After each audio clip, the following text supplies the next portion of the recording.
Welcome back to the channel. Don't forget to like, share, and subscribe my channel. Today, we are exploring how to create a business posture correction using Puppet Warp in Photoshop.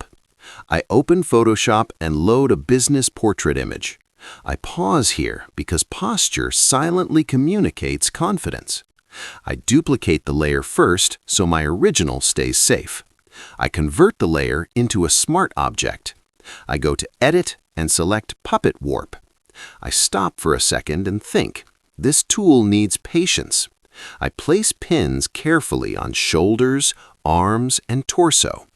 I gently rotate the shoulder pin, very slowly. Business portraits should feel natural, not artificial.